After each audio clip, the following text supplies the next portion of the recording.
CDC, the Center for Disease Control and Prevention, 30.3 million U.S. adults have diabetes. 1 in 4 of them do not know they have it. In other words, diabetes is becoming a public health problem that affects many Americans. You may know someone who has diabetes, such as a friend, family member, relative, co-worker, or even yourself. Today, I would like to discuss what is diabetes, types, and treatment options in the U.S. But first, let me explain what is diabetes. Diabetes is a chronic, long-lasting disease that affects how your body turns food into energy. The body gets sugar, called glucose, from food by the process of digestion. Glucose is then released into the bloodstream for use. If the pancreas cannot produce insulin, a hormone, or if the body cannot use insulin, glucose cannot get into the cells. It stays into the bloodstream, keeping the blood sugar levels high, causing damage to the organs of the body. To put it another way, insulin works with other hormones to keep the concentration of glucose stable. As a result, diabetes enables the body to properly use and regulate sugar. Now that I have discussed what is diabetes, I would like to talk about types of diabetes. There are 3 main types of diabetes: type 1, type 2, and gestational diabetes. Type 1 diabetes occurs when the pancreas produces little or no insulin, and it is called insulin dependence.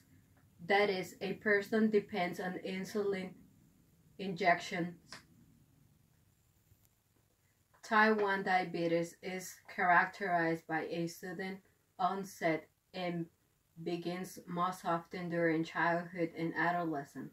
In contrast, type 2 diabetes occurs when the pancreas produces insulin but the body cannot use and glucose cannot get into the cells. This type of diabetes is called insulin resistance and occurs more often in people who are overweight and who do not get adequate exercise.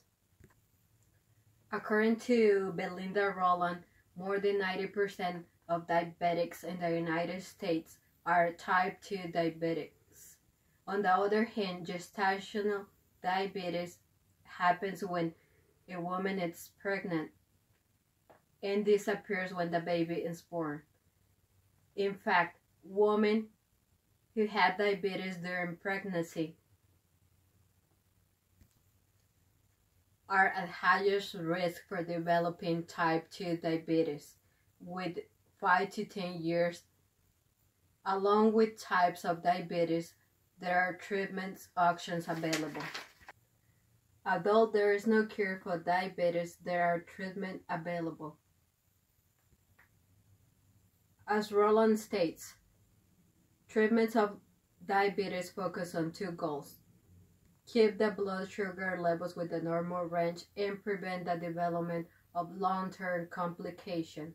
For type 1 diabetes, people need 1 or more insulin injections daily.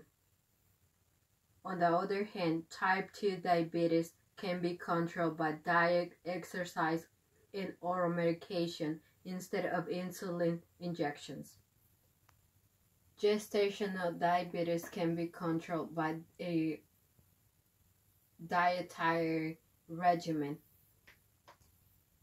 and with insulin in some cases. In short, exercise, diet, medication, and carefully monitoring of glucose are the key to manage diabetes.